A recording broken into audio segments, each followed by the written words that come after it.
ஆன்மீக தேடல் நிகழ்ச்சிக்கு உங்களை அன்புடன் வரவேற்கின்றேன். மீட்பரின் காவியம் பாகம் 246 கிரேக்கர் இயேசுவை காண விரும்புதல் மற்றும் மானிட மகன் உயர்த்தப்பட வேண்டும் மற்றும் தீர்ப்பு அளிப்பது இயேசுவின் வார்த்தை நிகழ்ச்சிகள் பற்றி பார்க்கலாம். யோவான் நற்செய்தி அதிகாரம் 12 இறை வார்த்தைகள் 20 முதல் 50 வரை. நிகழ்ச்சிக்கு போகலாம். இயேசு பேசுவதை கேட்க புற ஜாதியாரும் அதிகரித்துக் கொண்டே இருந்தனர். அவர்கள் இயேசுவிடம் பேச விரும்பினார்கள். கூட்ட நெரிசல் காரணமாக அவர்களால் இயேசுவின் அருகில் போக முடியவில்லை. எனவே கூட்ட நெரிசலால் ஒரு மூலையில் தள்ளப்பட்டிருந்த பிலிப்புவை கண்டு அவரை அணுகி, ஐயா, நாங்கள் உங்கள் குருவான இயேசுவுக்கு அருகில் இருந்து அவரோடு குறைந்தது ஒரு தடவையாவது பேச விரும்புகிறோம் என்றனர். பிலிப்பு இயேசுவுக்கு சற்று அருகில் நின்ற அந்திரேயாவை பார்த்து, இங்கே உள்ள சில புற ஜாதியார் குருவை வாழ்த்த விரும்புகிறார்கள். அவர் அவர்களிடம் பேசுவாரா என்று கேளும் என்றார். அந்திரேயா கூட்டத்தினிடையில் முழங்கையால் இடித்தபடி வழி ஏற்படுத்தி ஒரு சில மீட்டர் தொலைவில் இருந்த இயேசுவிடம் சென்று புறஜாதியாரின் விருப்பத்தை தெரிவித்தார். இயேசு அந்திரேயாவை பார்த்து, அவர்களை அந்த மூலைக்கு கூட்டிக் கொண்டு போ, நான் அவர்களிடம் வருவேன் என்றார். அதன் பின் இயேசு கிரேக்கர்களிடம் கடந்து போக இயேசுவுக்கு அப்போஸ்தலர்கள் உதவி செய்தனர். இயேசு கிரேக்கர்களிடம் சென்றதும் அவர்களிடம், சமாதானம் உங்களோடு இருப்பதாக. நான் உங்களுக்கு என்ன செய்ய வேண்டும் என விரும்புகிறீர்கள் என்று கேட்டார். கிரேக்கர்கள் இயேசுவை பார்த்து, நாங்கள் உம்மை பார்க்கவும் உம்மோடு பேசவும் விரும்பினோம். வார்த்தைகள் எங்களை நிலைகுலைய செய்துள்ளன. வார்த்தை எங்களை பாதிக்கிறது என்று உம்மிடம் சொல்ல நாங்கள் எப்போதுமே விரும்பினோம். ஆனாலும் சரியான நேரத்திற்காக நாங்கள் காத்து கொண்டிருந்தோம். இன்று நீர் மரணத்தை பற்றி பேசினீர். இந்த நேரத்தை நாங்கள் பயன்படுத்தி கொள்ளாவிடில் இனி உம்மோடு பேச முடியாது என்று பயப்படுகிறோம். ஆனாலும் எபிரேயர் அனைவரிலும் சிறந்த தங்கள் மகனை கொல்ல முடியும் என்பது சாத்தியமா? நாங்கள் புற ஜாதியினர். கரத்தினின்று நாங்கள் எந்த நன்மையையும் பெற்றுக் கொள்ளவில்லை. வார்த்தை எங்களுக்கு அறியப்படாததாக இருந்தது. நாங்கள் உம்மை பற்றி மக்கள் தெளிவற்ற விதமாக பேசுவதை கேட்டிருக்கிறோம். ஆனாலும் நாங்கள் உம்மை கண்டதும் இல்லை, உம்மை அணுகி வந்ததும் இல்லை. இருந்தாலும் நீரே பார்ப்பது போல நாங்கள் உம்மை மதிக்கிறோம். எங்களோடு உலகம் முழுவதும் உமக்கு சங்கை செலுத்துகிறது என்றார்கள். இயேசு அவர்களை பார்த்து, ஆம், மானிட மகன் மனிதர்களாலும் ஆத்துமங்களாலும் மகிமைப்படுத்தப்படும் நேரம் வந்துவிட்டது என்றார்.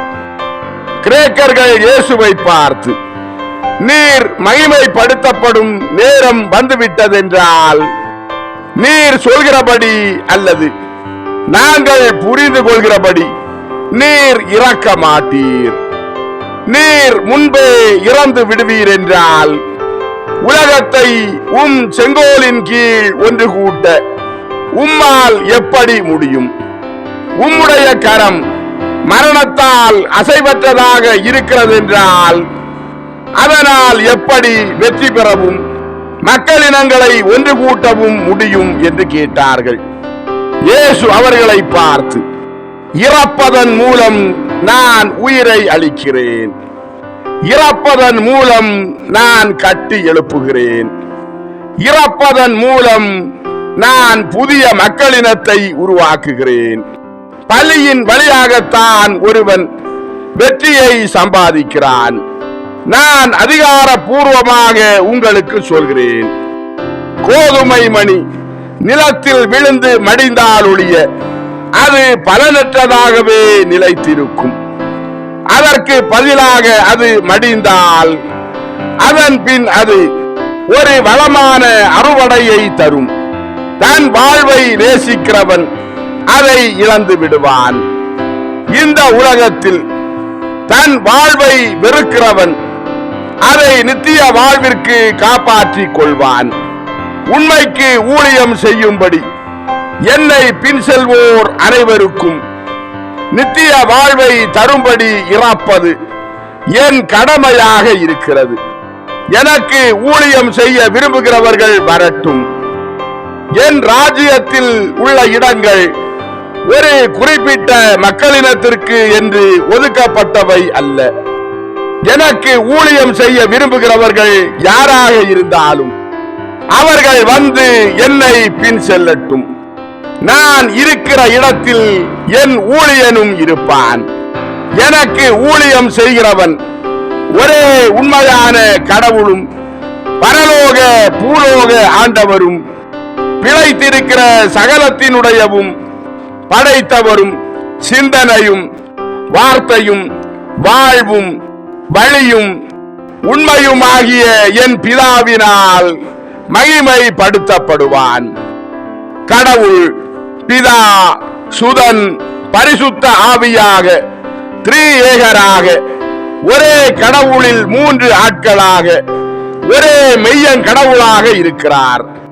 ஆனால் இப்போது என் ஆத்துமம் கலக்கமுற்று இருக்கிறது. நான் என்ன சொல்வேன்? பிதாவே, இந்த வேளையினின்று என்னை காப்பாற்றும் என்பேனா? இல்லை. இதற்காகத்தானே, இந்த வேளைக்கு வந்து சேரத்தானே நான் வந்தேன்.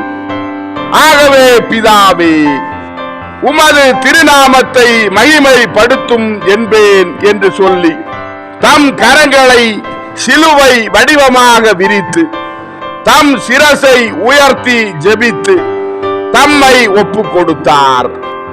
அப்போது இடியை விட பலமாக எந்த மனித குரலையும் போன்றதாய் இராத பருப்பொருள் சாராத ஒரு குரல் மிக இனிமையானதாக மிக அழகிய சுருதியோடு நான் இவரை மகிமைப்படுத்தினேன், மீளவும் மகிமைப்படுத்துவேன் என்று ஒலித்தது.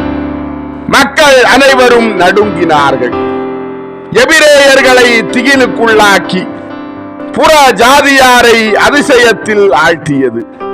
எபிரேயர்கள் தரையில் விழுந்து பயத்தோடு நாம் இறந்து போவோம், பரலோகத்தின் குரலை நாம் கேட்டுவிட்டோம், ஒரு சம்மரசானவர் அவரோடு பேசி இருக்கிறார் என்று முணுமுணுத்தார்கள்.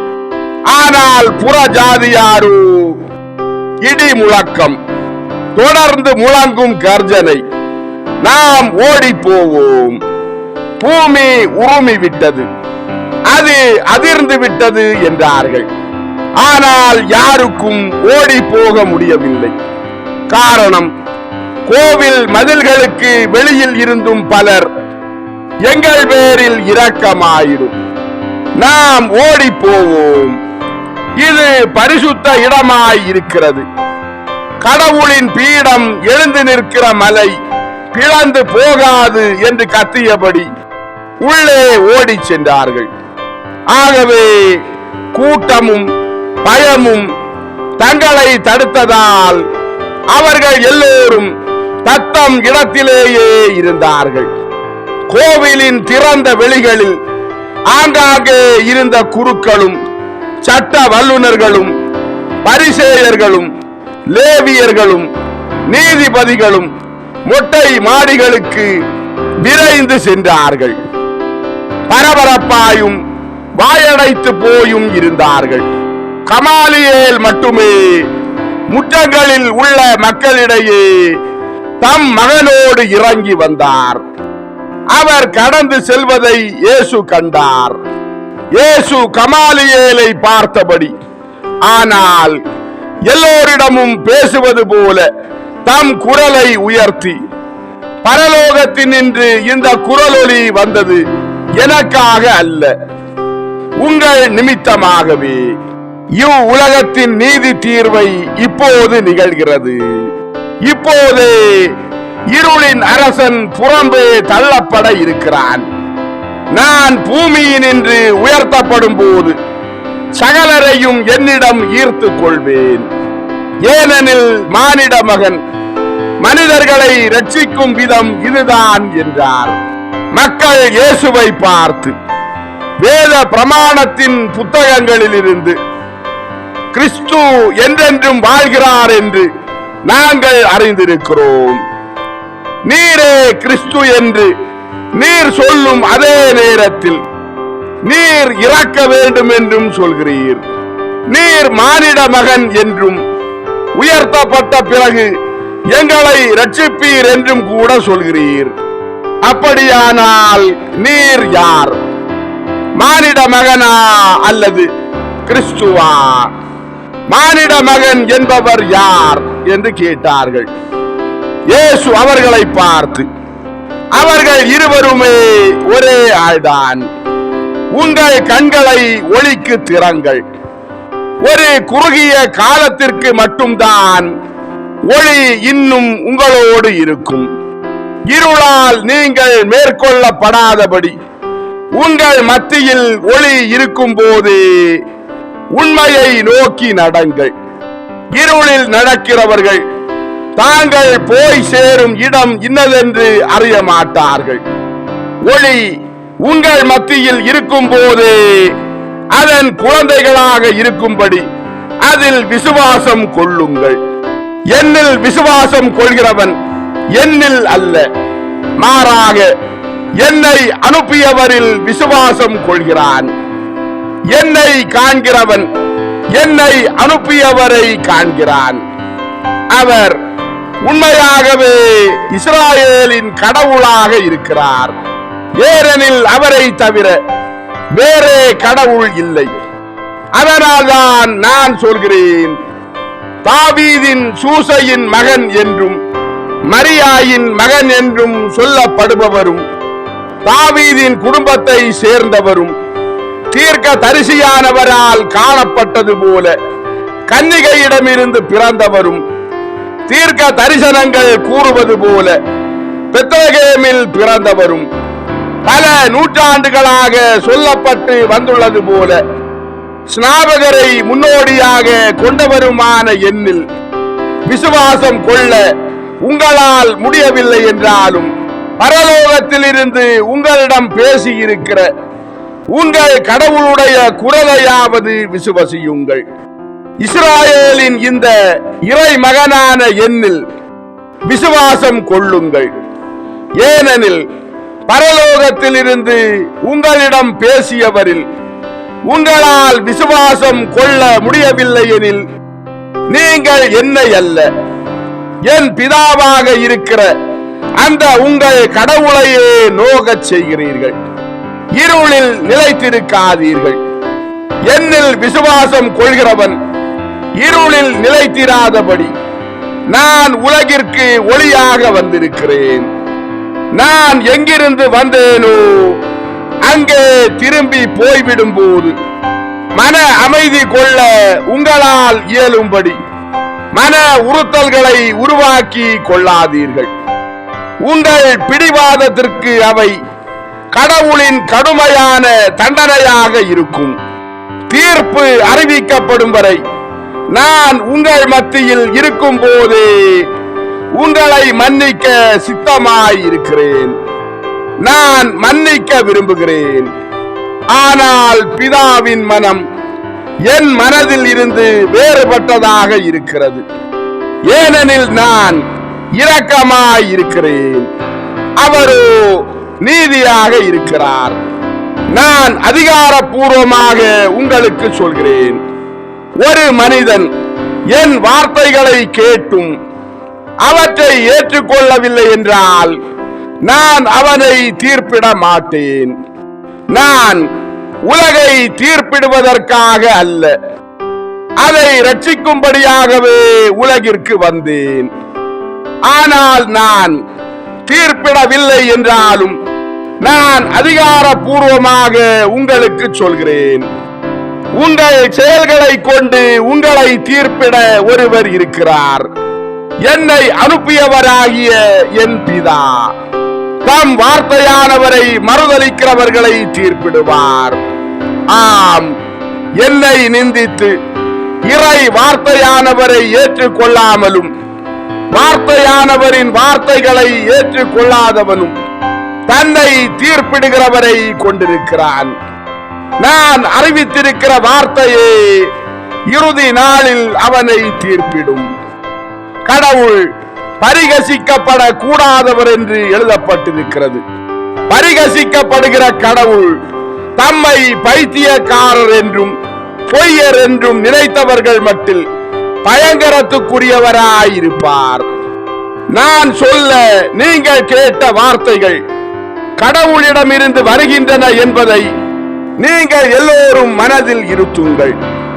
ஏனெனில் நான் என் சொந்த நிமித்தமாக அவற்றை பேசவில்லை, மாறாக என்னை அனுப்பிய பிதாவானவர் தாமே நான் என்ன சொல்ல வேண்டும் என்றும் நான் பேச வேண்டியது என்ன என்றும் எனக்கு அறிவித்தார். அவரது கட்டளைக்கு நான் கீழ்ப்படுகிறேன், ஏனெனில் அவரது கட்டளை நீதியானது என்பதை நான் அறிந்திருக்கிறேன். கடவுளின் ஒவ்வொரு கட்டளையும் நிலைவாழ்வாய் இருக்கிறது.